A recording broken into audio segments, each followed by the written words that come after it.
ஒரு மரகதான் குமரவேல் இல்லை. எல்லாருக்கும் நோக்கம் என்ன? ஊர் சொத்தை கொள்ளையடிக்கணும், மக்கள் சொத்தை கொள்ளையடிக்கணும். இப்போ புனிதவதி, ஏதோ புத்தவதி வேஷம் போடுகிற இவர்களையெல்லாம் இப்போ இந்த பிரம்மாண்ட கூட்டம் எதுக்குன்னு கேட்குறேன். இவன் கொளுத்தி போன செய்திக்கு எந்த விதமான உண்மையும் இல்லை. ஆதவர்ஜுனா அப்படியெல்லாம் பெரிய அளவில் விஜயுடைய நாலேஜுக்கு போகாமல்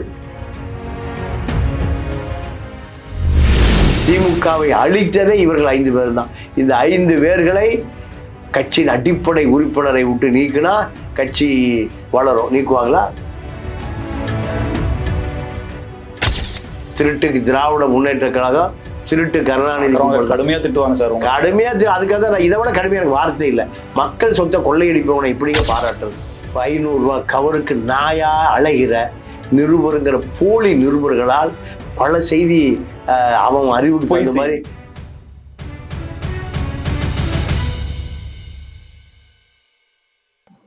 ஸ்பெக்ட்ரம் தமிழ் நேயர்களுக்கு வணக்கம். நம்மோடு மூத்த பத்திரிகையாளர் தமிழா பாண்டியன் ஐயா இருக்கார், பேசலாம் சார். வணக்கம். வணக்கம் சார்.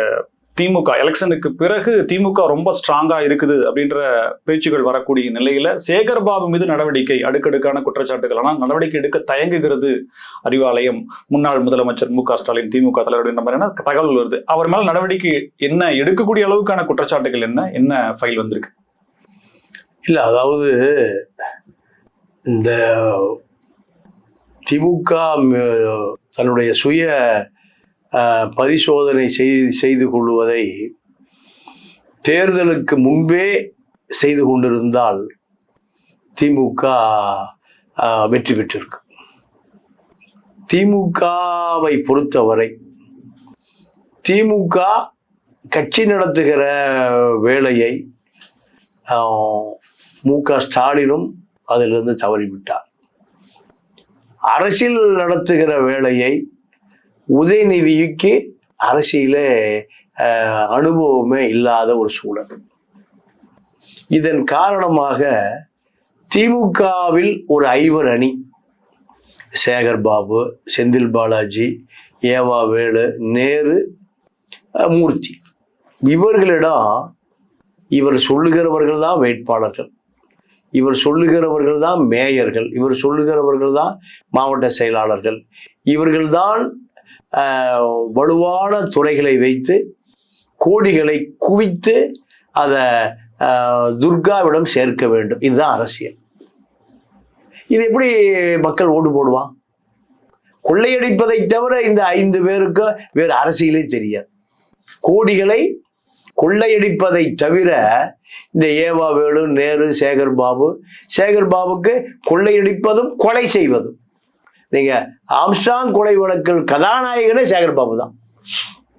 காவல்துறை இருந்த காரணத்தினால எந்த நடவடிக்கையும் அவர் மீது எடுக்கப்படவில்லை. அவரை கையை காட்டிய, அவர்தான் குற்றவாளி என்ற கையை காட்டிய 3 பேர் ரகசியமாக என்கவுண்டர் செய்யப்பட்டார். அப்போ இதெல்லாம் திமுக ஒரு 100 ஆண்டு காலம் நாம தான் அதிகாரத்தில் இருக்கும் என்ற மமதை இந்த அரசியலே தெரியாத இந்த 5 கூட்டணிக்கு. இப்போ 5 கூட்டணியை விசாரணை நடத்தி நடவடிக்கை எடுக்கக்கூடிய தெம்பும் திராணியும் ஸ்டாலினுக்கு இருக்கா, இல்ல துர்காவுக்கு இருக்கா, இல்ல உதயநிதிக்கு இருக்கா, இல்ல மாப்பிள்ளை சபரீசனுக்கு இருக்கா? இவர்கள் 5 பேரும் கையை காட்டக்கூடியவர்கள் இந்த 5 பேர் தான். நான் அடிச்ச கொள்ளைய மாப்பிள்ளையிட்டு கொடுத்தேன், அடிச்ச கொள்ளைய உதயநிதியிட்டு கொடுத்தேன், மீதியை துர்காட்ட கொடுத்தேன். அப்ப யார் மேல் நடவடிக்கை எடுப்பது? இவர்கள் அடித்து கொள்ளையடித்து கொடுப்பதற்காக இவர்களுக்கு மிகப்பெரிய பதவி கொடுக்கப்பட்டது. தமிழ்நாட்டை 5ஆக பிரித்து 5 கொள்ளை அடித்து கோடிகளை கொண்டு போய் வெளிநாடுகளில் பதுக்குவதுதான் அவர்களுடைய வேலை. இதுல ரத்தீஸ் யாரு? IAS IPS டிரான்ஸ்ஃபர் முதல் அரசை நடத்தியது உதயநிதிக்காக ரத்தீஸ். ரத்தீஸ் இப்ப யாருடைய கட்டுப்பாட்டுல? ஆதவர்ஜுனா கட்டுப்பாட்டுல. திமுகவுடைய முழு ரகசியங்களும் பார்க்க போயிருச்சு. எங்கே கொள்ளையடிக்கப்பட்டது, எங்கே பணம் கொடுக்கப்பட்டது, எங்கே சேர்க்கப்பட்டது, எந்த நாட்டில் முதலீடு செய்யப்பட்டது எல்லாம் யாருக்கு தெரியும்? இப்போ ஆதவுக்கு தெரியும், ரத்தீஷ் மூலம். சண்முகராஜன், அவர் தான் துர்காவுடைய ஆடிட்டர்.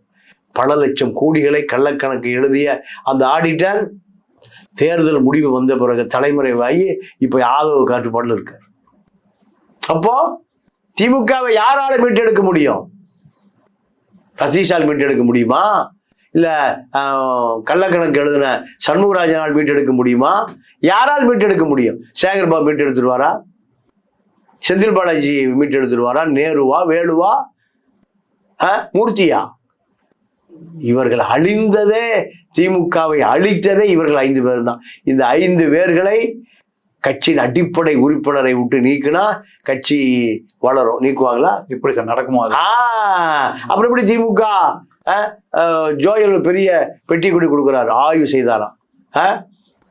வெங்கடேஷ் பண்ணையாருடைய மரணத்திற்கு பின்னால் பல ரகசியங்கள் தெரிந்தவர் தான் ஜோயல். மதிமுகவிலிருந்து திமுகவுக்கு போய் மணல் கான்ட்ராக்ட்ல ஆற்று மணலை அள்ளி குவித்தவர் தான் ஜோயல். அவர் தான் இப்போ திமுக வளருமான ஆய்வு செய்கிறார். கருணாநிதி ஆய்வு செய்கிறார், அண்ணாதுரை ஆய்வு செய்கிறார். யாரு? ஜோயல். இப்படி இந்த திமுக எந்த காலத்திலேயே வளருமா? சுனில் கனுகூல் பேர் இப்போ ரொம்ப ஆழமா அடிபடுது. கூடவே சபரீசன் அவர்களுடைய பேர் அடிபடுது. இந்த 2 பேர்னாலதான் நீயா நானான்ற போட்டியில சபரீசனையே கீழே தள்ளுற அளவுக்கான முயற்சிகள் நடக்குது. ஐடி விங்லாம் என்ன அப்படின்ற மாதிரி அது ஒரு பெரிய பிரளயமே போயிட்டு இருக்குது. 1000 கோடி ரூபான்னு பல கருத்துக்கள் வருது. சுனில் கனுகூலினுடைய கேரக்டர் என்னங்க? இல்லைங்க, அதாவது இதெல்லாம் யூக செய்தி. மூளை புரண்ட 500 ரூபாய் கவருக்கு நாயா அழைகிற நிருபருங்கிற போலி நிருபர்களால் பல செய்தி அவன் அறிவுக்கு தகுந்த மாதிரி பொய் செய்தியா ரெக்க கட்டி பறக்குது. திமுகவினுடைய பெரிய பவர் சென்டரே சபரீசன் தான். சபரீசனை மீறி ஸ்டாலினே இல்லை. ஸ்டாலினை மீறிய சக்தி சபரீச. ஏன்னா சபரீசனுக்கு யாரு ஆதரவு? துர்கா அம்மா ஆதரவு. துர்கா அம்மா வேறு, மாப்பிள்ளை வேறு இல்லை. அனைத்து அதிகாரங்களும் குவிக்கப்பட்ட இடம் மாப்பிள்ளை. இப்ப இந்த மூளைகட்டு 500 ரூபாய் நிருபர் இருக்கான்ல, கவர் பண்றவன், கவர் வாங்குறவன், அவன் ஏதோ குழப்பி எழுதி போனான். சுனிலும் வர முடியாது, அணிலும் வர முடியாது. அங்க சபரீசன் தான் அத்தனைக்குமான அதிகார மையமே தவிர இப்ப அவருதான் தேர்தலுக்கு முன்பு இருந்த அந்த ஐடி விங்க தேர்தலுக்கு பின்பு பரபரப்பாக்கியிருக்காரு. தாவேக்காவை அடிப்பதற்கு, தாவேக்கா மீது எதிர்ப்பதற்கு, மீண்டும் ஆட்சியை பிடிப்பதற்கு எல்லாம் சபரீசன் தான். சபரீசன்கிட்ட தான் அமைச்சர்கள் அடித்த பல லட்சம் கோடி குவிக்கப்பட்டு அது வெளிநாடுகளில் பதுக்கப்பட்டது. பாஜகவுக்கும் தெரியும், பாஜகவுக்கும் பங்கு உண்டு, RSSக்கும் பங்கு உண்டு, ஐடிக்கும் பங்கு உண்டு, இடிக்கும் பங்கு உண்டு. 5 ஆண்டு காலம் சபரீசன் பக்கமே திரும்பலையே. வெளிநாடுகளில் முடக்கப்பட்டது எப்படி அந்நிய செலவாணி மோசடிக்கு துறைக்கு தெரியாம இருக்கு, எல்லாத்துக்கும் தெரியும். எல்லாரும் கூட்டு களவாணிகள். அடித்ததை பங்கு போடுகிற மத்திய மாநில அரசுகள் தான். கருணாநிதி எப்பவுமே காங்கிரஸை விடவே மாட்டார். ஏன்? திருடியதை பாதுகாப்பதற்கு டெல்லி வேண்டும். அதைத்தான் மகன், பேரன், மருமகன், பேச்சு, புருஷன் எல்லாம் கற்றுக் கொடுத்தது இந்த கயவன் கருணாநிதி தான். திருட்டுக்கு திராவிட முன்னேற்ற கழகம், திருட்டு கருணாநிதி கடுமையா திட்டுவாங்க சார். கடுமையா அதுக்காக தான் இதை விட கடுமையா எனக்கு வார்த்தை இல்லை. மக்கள் சொத்தை கொள்ளையடிப்பவனை இப்படிங்க பாராட்டுறது? மக்களுடைய சொத்தை கொள்ளையடித்து வெளிநாடுகளில் பதுக்கிற அயோக்கியனை எப்படிங்க பாதுகாக்கிறது, பாராட்டுவது? நீங்களே சொல்லுங்க. அதுக்கு நல்ல வார்த்தை நீங்களே கண்டுபிடிக்க. செந்தில் சார் எல்லாம் கேட்டா இன்னைக்கு இருக்கக்கூடிய தமிழ்நாட்டில் இருக்கக்கூடிய திட்டங்கள்ல 4 கோடி ரூபாய் இல்லையா? 4 கோடி ரூபாய் எப்படி வீடு கட்டினா? நீ உனக்கு 4 கோடி ரூபாய் சம்பளமா? சொந்த ஊர்ல 4 கோடி வீடு வழக்கமா எல்லா கட்சிகளும் தன்னுடைய இல்ல. அதாவது இப்போ 4 கோடி ரூபாய் சொந்த ஊர்ல வீடு, பெசல் நகர்ல 4 கோடி ரூபாய், 50 லட்சம் ரூபாய் கார், இதெல்லாம் எப்படி வந்தது? சீப்பு செந்தில் திமுக புரோக்கன் வேலை செய்யாம, நீங்க லைசன் ஒர்க் பண்ணாம, அடுத்தவன் தலையில கை வைக்காம, தாலி அறுக்காம உனக்கு எப்படி 10 கோடி வந்தது? எப்படி வந்து 10 கோடி? நீ எல்லாம் பத்திரிகையாளர்னு சொல்லுவதற்கு உனக்கு என்ன தகுதி இருக்கு? நீ புரோக்கன், தரகன். இந்த தரகருடைய கதையெல்லாம் பேசவே வேண்டாம், விட்டுருங்க. மதுரையில அழகிரி அவளுடைய மகள் கயல்வழி அவங்க வந்து தாவேக்காவுல செல்வதற்காக பேசப்படுது, சென்றுவாங்க அப்படின்ற மாதிரியான செய்திகள்லாம் வந்துட்டு இருக்கிற நிலையில மதுரை மேயர் ஆவதற்கான ஒரு செக் பாயிண்ட் அவங்க வைக்கிறாங்க. அதற்கு அமைச்சர் ஒருவர் தடையாக இருக்கிறார், இல்ல இது பின்விளைவுகள் வேற மாதிரி இருக்கும் அப்படின்ற மாதிரியான சொல்கள் சொல்லப்படுது. திமுகவினுடைய ஒரு பெரிய பவர் சென்டரா மதுரையில் இருந்தவர் அவருடைய மகள் போய் சேர்றாங்கன்னா அது பெரிய பிக் பிரேக்கிங் நியூஸ். ஸோ ஆனா அதுக்கு இடைஞ்சலா இருக்கிறது என்ன, உண்மையிலேயே என்ன நடக்குது? இல்லைங்க, அதாவது அங்க எல்லாம் இடைஞ்சலோ எல்லாம் யாருமே கிடையாது. எங்க தாவைக்கல எல்லாத்தையுமே முதலமைச்சர் விஜய் மானிட்டர் பண்றாரு. அவருக்கு ஒரு ஆலோசனை குழு, வலுவான குழு இருக்கு. அது யாரு உள்ள உடைக்கவே முடியாது. ஐபிஎஸ் அதிகாரிகள், ஐஏஎஸ் அதிகாரிகள், ஓய்வு பெற்ற நீதியரசர்கள், இப்படி ஒரு பெரிய குழுவே இருக்கு. அந்த குழு தான் இயக்குது. சைலேந்திர பாபு சொன்னதான் சிங்கப்பெண் திட்டமே. நான் அதுக்கு மேல பல அதிகாரிகளை, ஓய்வு பெற்ற அதிகாரிகளை நான் பொதுவில் சொல்ல முடியாது. ஓய்வு பெற்ற நீதியரசர்கள் இருக்காங்க, நேர்மையான நீதியரசர்கள் டச்ல இருக்காங்க. ஆமா, அவர்தான் ஆலோசனை கேட்டு அவர் சொல்லதான் செய்யறாரு. அப்போ இங்க அமைச்சர்லாம் ரெண்டாம் தரம் தான். அமைச்சர் மேல வைக்கக்கூடிய குற்றச்சாட்டுகள், அமைச்சர் மேல வைக்கக்கூடிய குற்றச்சாட்டுகள் அவ்வளவு அபரிமிதமா இருக்கு சார். சட்டம் ஒழுங்கு பிரச்சனைன்றது வரும்போது இப்ப இதெல்லாம் அவர் காதுக்கு போகலையா? ஆலோசனை குழு அதெல்லாம் சொல்லலையா? இல்லங்க, இப்போ ஆதவர்ஜுனா மேல எந்த குற்றச்சாட்டும் இல்லையே. இன்னும் லாட்டரி மாஃபியா வர்றாங்க, போதைப் பொருள் கடத்தல வரைக்கும் போகுதுன்னு சொல்லிட்டு மாரிதாஸ் குற்றச்சாட்டு வைக்கிறார். அவரை கைது பண்றாங்க, அவரை முறையும் கொடுக்குறாங்க, விடுதலை பண்றாங்க. இந்த மாதிரியான குற்றச்சாட்டுகள் பெரிய அளவுக்காக வருது இல்லை சார்? வந்திருக்கிறதே முதல் போட்ட அமைச்சர் அவர் தான் சொல்ற அளவுக்கு இருக்கே சார். அத்தனையும் ஃபேக் நியூஸ். மாரிதாஸ் ஒரு காவிதாஸ். நீங்க உருவான சோற்றுக்கு ஒரு சோறு தான். பிரிட்டோ என்பவர் யாருன்னா விஜயுடைய சொந்த தாய்மான். அது யாருக்குமே தெரியல. நீங்க அவர்தான் இந்த கடத்தல் பேர் வழி கப்பல் வச்சிருக்கார் சொந்தமா.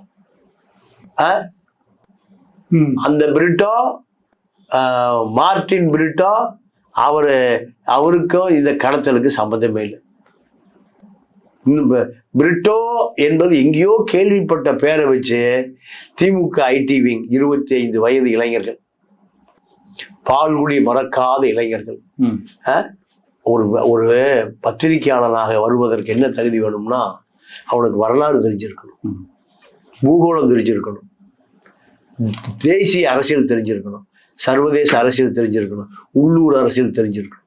இது ஏதாவது எவனுக்கா தெரியுதான்னு கேளுங்க. தமிழ்நாடு பத்திரிகையாளர் சங்கமே 4 பேர் அங்கிருந்து போன அரசு குண்டாசு நடச்சுது. அத்தனை குற்றவாளிகளும் ஒதுங்குகிற இடம் தான் பத்திரிகையாளர் பண்றோம். அங்கிருந்து தான் வர்றான். அவனுக்கு என்ன அரசியல் தெரியும்? இந்த கேவலம் பூரா தமிழ்நாட்டில் தாங்க. 500 ரூபா கவர் வாங்குறதுக்கு தலைமைச் செயலகத்தில் 7 மாடி ஏறி இறங்கணும். அத்தனை பேரும் எனக்கு தெரியும்.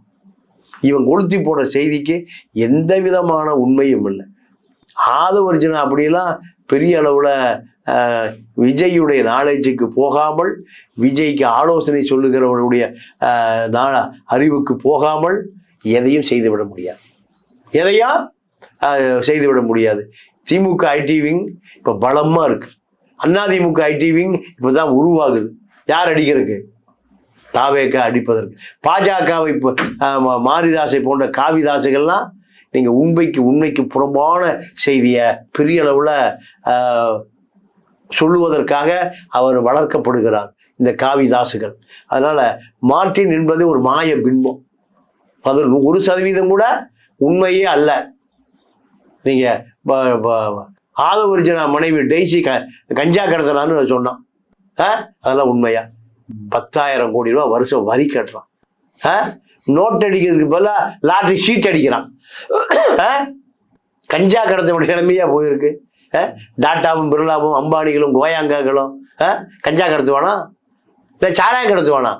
சாராய ஆலையே நடத்துறான் சார். ஒரு நம்பர் லாட்டரி சீட்லாம் நடக்கத்தான் செய்யும். நடந்துட்டு தான் இருக்கு. முதலமைச்சர் ஸ்டாலினுக்கு 500 கோடி ரூபாய் நிதி கொடுத்தான் சார்லஸ் மார்டின் மகன்.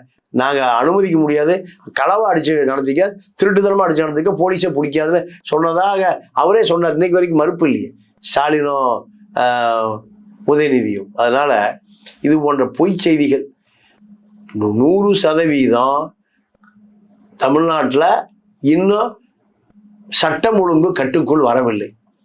கட்டுக்குள் கொண்டு வர முயற்சிக்கிறார்கள். சட்ட ஒழுங்க ஒரே நாளில் கொண்டு வர முடியாது, ஒரே மாதம் கொண்டு வர முடியாது. ஆனால் வருகிற செய்தி நல்ல செய்தியாக இருக்கு.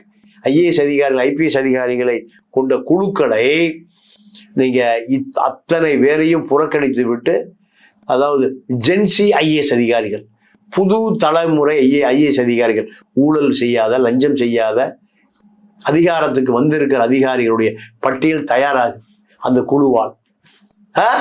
அந்த குழு இனிமேல் புதியவர்களை களம் இறக்கும். அப்படி களம் இறக்கிற பொழுது அது ஒரு மாற்றத்திற்கான அறிகுறியாக இருக்கும். நமக்கு விஜய் வந்தாலும் சரி, எடப்பாடி வந்தாலும் சரி, மக்கள் பாதிக்கப்படாமல் இருக்கணும். அதுதான் நம்முடைய நோக்கமே தவிர, அப்படி அதற்கான முயற்சி செய்கிற சமிக்கைகள் வருகிற பொழுது நம்ம அதை ஆதரிச்சுதான் ஆகணும். அதை டேமேஜ் பண்ண முடியாதுல்ல. நம்ம காவிதாசம் அல்ல. இது திராவிட அரசியல்ல இல்லாத ஒரு மாற்று. திமுகல இதெல்லாம் சொன்னா கேட்கவே மாட்டோம். அதிமுக ஆட்சியில 2016-21 அத்தனை அதிகாரிகளும், ஊழல் அதிகாரிகள் அத்தனை கட்டுப்படுத்தியவர் இந்த வேலுமணி, தங்கமணி, வீரமணி, சிவி சென்னைக்கு புதிய புத்தன் புனிதன் வேடம் போடுகிற இந்த அயோக்கியர்கள் தான் அலிபாபாவும் 40 திருடர்களும். சட்டம் ஒழுங்கு பிரச்சனை குறித்த கேள்வி வந்துட்டே இருக்கா சார்? இப்ப 3 வயசு குழந்தை பாலியல் துன்புறுத்தல், இப்ப பெண்களுக்கு எதிரான குற்றங்கள் அப்படிங்கிறதும், கரண்ட் கட் ஆகிறது, ஊழல் பிரச்சனைகள், தாவேக்காவை சேர்ந்த நிர்வாகிகளே அதுல ஈடுபட்டு இருக்காங்க. 50 பெண்கள் சார் சேலத்துல, உங்களுக்கு தெரிஞ்சிருக்கும் சார். என்ன பொள்ளாச்சியில 500 பெண்களை கதற கற்பழிச்ச பொள்ளாச்சி ஜெயராம அங்க ஜெயிக்கிறாரு. இது தாவேக்கா வருவதற்கு முன்பது அதிமுக ஆட்சி காலத்துல என்ன நடவடிக்கை எடுத்தாங்க திமுக வந்து? இதெல்லாம் சமூகத்துல புறையோடி போன பழக்கம். திராவிட இயக்க காலத்துல சமூகத்தில் புறையோடி போன பழக்கம். அவன் தாவேக்காக வருவதற்கு முன்பு அதிமுக இருந்திருப்பான், அதற்கு முன்பு திமுக இருந்திருப்பான். எது ஆளுங்கட்சியா வருதோ இந்த சமூக விரோதிகள் ஒளிந்து கொள்ளுகிற இடம் இது அரசியல். அப்ப அதுல அந்த சேலம் மணிகண்ட இப்ப ஒளிந்து கொள்ளுகிற இடம் இது தாவேக்கா. முதல்ல எங்க ஒளிஞ்சிருப்பான்? ஆளுங்கட்சி எது? திமுக. அப்போ இது ஒட்டுமொத்தமாக அதிகாரிகள் கட்டுப்படுத்தப்பட வேண்டும். அப்பதான் நீங்க கடுமையான நடவடிக்கை எடுக்கணும். திமுக காலத்தில் எடுக்கல, அதிமுக காலத்தில் எடுக்கல. எல்லா குற்றவாளிகளும் அந்த ஏரியா வட்ட செயலாளரோடு இணைக்கப்பட்டிருப்பான். எல்லா குற்றவாளிகளும் ஒன்றிய செயலாளரோடு தொடர்புல இருப்பான். எல்லா குற்றவாளிகளும் எம்எல்ஏக்கு பின்னாடி உட்கார்ந்துருப்பான். அத்தனை பேரும் அமைச்சருக்கு பின்னாடி இருப்பான். இதுதான் நீங்க 75 ஆண்டு கால திராவிட இயக்கம். இப்ப இந்த தட்டுத்தடுமாறி ஆட்சிக்கு வந்தவர்கள் இவர்கள். மக்கள் பூரா இந்த திராவிட இயக்கத்தை ஒழிக்கணும், திராவிட இயக்கத்தை அழிக்கணும், இப்படி அதிகார மாற்றத்துக்கு வழிகோலியவர்கள் மக்கள். அதனால இதெல்லாம் படிப்படியாக குறைகிறதா வளர்கிறதா என்பதை பொறுத்து தான் காட்சி மாற்றத்துக்கு அடுத்த கட்டத்துக்கு நாம் நகர வேண்டும். அதுதான் சரியான பார்வை. முதலாந்தத்தில் நடந்த கூட்டம், மாற்றுக் கட்சியினர் தாவேக்காவில் இணையும் விழா, பெரிய விழானாங்க. பட் கூட்டம் கொஞ்சம் கம்மியா இருந்த மாதிரி சொல்லப்படுது. புகைப்படங்கள்லாம் சொல்லப்படுது. மரகதம் குமரவேல் அவங்க மீட்டிங்லயே பேசுனது, நான் 50 கோடி வாங்கிட்டேன்னு சொல்றீங்கல்ல, ரைடு விடுன்ற மாதிரி ஓப்பனா போல்டா பேசுறாங்க. உண்மையிலேயே என்ன நடக்குது சார்? அவங்க வந்து அதாவது ஆபரேஷன் டிவிக்குன்ற மாதிரி போட்டு அப்படியே அதிமுக அப்படியே திமுக மாத்தக்கூடிய வேலைகள்ல இப்பதான் ஆரம்பிச்சிருக்காங்கன்ற ஒரு பார்வையும் வருது. இல்ல, இந்த மரகத குமரவேல் ஏதோ கம்யூனிஸ்ட் கட்சியிலிருந்து வந்த புனிதர் அல்ல. கம்யூனிஸ்ட் கட்சியில இருக்கிறவன் தான் நீங்க கட்டின வேட்டியோட அரசியலுக்கு வருவான். அதிகமா ஒரு துண்டு இருக்கும் சேப்பு கலர்ல. இவர்கள் எல்லாம் இந்த தேர்தலுக்கு அந்த அம்மா செலவு செய்த பணம் பல கோடி. எதுக்கு அந்த பல கோடி செலவு பண்ணுச்சு? மக்கள் தொண்டா? மக்கள் சேவையா? இல்ல மருத்துவ சேவையா? எதுக்கு செலவு பண்ணுச்சு? வெற்றி பெறுவது. வெற்றி பெற்று அடுத்து என்ன பண்ண போச்சு? அந்த அம்மா ராஜினாமா பண்ணிச்சு. ராஜினாமா பண்ணல, மந்திரி பதவி கேட்டு எங்க போய் நின்னுச்சு? எம்எல்ஏ பதவி கேட்டு எங்க போய் நின்னுச்சு? தாவேக்கால. உனக்கு பேசுவதற்கு என்ன தகுதி இருக்கு? தாவேக்கு எதுக்கு போன? கொள்ளையடிக்கலாம், பல கோடிகளை மக்கள் சொத்தை திருடலாம், பிடிபுலி மந்திரி ஆகலாம், ஐஎஸ் மந்திரி ஆகலாம். இதுதானே பல மரகதம் சந்த குமரவேலுகள், ஒரு மரகதம் குமரவேலு இல்லை. எல்லாருக்கும் நோக்கம் என்ன? ஊர் சொத்தை கொள்ளையடிக்கணும், மக்கள் சொத்தை கொள்ளையடிக்கணும். இப்போ புனிதவதி, ஏதோ புத்தவதி வேஷம் போடுகிற இவர்களையெல்லாம் இப்போ இந்த பிரம்மாண்ட கூட்டம் எதுக்குன்னு கேட்குறேன். எனக்கு இவ்வளவு கூட்டம் இருக்கு, எனக்கு பேரம் பேசுவதற்கு. என்னோட ஏரியால எவ்வளவு கூட்டம் இருக்கு பேரம் பேசுவதற்கு. நம்ம மீண்டும் எனக்கு சீட் கொடுத்தீங்கன்னா ஜெயிச்சிருவேன். கொள்ளையடிப்பதற்கு, அட்வான்ஸ் வாங்குவதற்கு. இதுதான் அந்த கூட்டம். மரகதம் குமரவேலு, நீங்க கொரோனா காலத்துல அந்த மாதிரி எத்தனை பேருக்கு சூறாக்கி போடுச்சு, எத்தனை குழந்தைங்களை படிக்க வச்சது. எனக்கு பேர் வச்சதே எம்ஜிஆர். மரகதம் வைரத்துக்கு மேல ஒரு பேர் வச்சிருக்காரு எம்ஜிஆர்னு சொல்லி ஆதவர்ஜன் அவரு சொல்றாரு. ஆமா, எம்ஜிஆர் பேர் வச்சு இப்ப அது எம்ஜிஆர் உருவத்துல விஜய் இருக்கார் பனையூர்ல, அதான் கிளம்பி சந்தம்மா. இந்த சட்டமன்றம், நாடாளுமன்றம், பேரூராட்சி தலைவர், ஊராட்சி தலைவர், மேயர் எல்லாம் அதிமுக திமுக திராவிட இயக்கம் கொள்ளையடிப்பதற்காக உருவாக்கப்பட்ட பதவிக்கு. இதுதான் காலங்காலமா எம்ஜிஆர் பெயரை சொல்லுவதற்கு இந்த மரகத குமரவேலுக்கு 1% கூட தகுதி கிடையாது. எம்ஜிஆருடைய வீடு லைட்டு போட ஆள் இல்லாம இருட்டா கிடக்குது. ராமாபுரம் தோட்டம் சிதிலடைந்து கிடக்குது. கருணாநிதி குடும்பம் ஒரு கார்பரேஷனே இந்தியாவையே கட்டி ஆளுது. அப்போ யார் மக்களுக்காக வாழ்ந்திருக்கா? மக்களுக்காக வாழ்ந்தது எம்ஜிஆர். மரகதம் குமரவேலு எம்ஜிஆர் பேரை கூவி கூவி விற்க தயாராகிறது, கூவி கூவி வித்து கொண்டு இருந்தது. இது போன்ற களிசடைகள் எல்லாம் அரசியலுக்கு லாய்க்க இல்லை. இனி ஒரு புதிய அரசியல் மாற்றம் மாற வேண்டும் என்பதான் மக்களுடைய நோக்கம். அதனாலதான் சினிமா தியேட்டர்ல இருந்த விஜய்க்கு ஓட்டு போட்டு முதலமைச்சர் நாற்காலில் உட்கார வச்சிருக்கு. மிக்க நன்றி சார். பல்வேறு தகவல்களுக்கு நன்றி. நன்றி. எங்களை மீண்டும் சந்திப்போம். இணைந்திருங்கள் ஸ்பெக்ட்ரம் தமிழோடு. நன்றி நேயர்களே.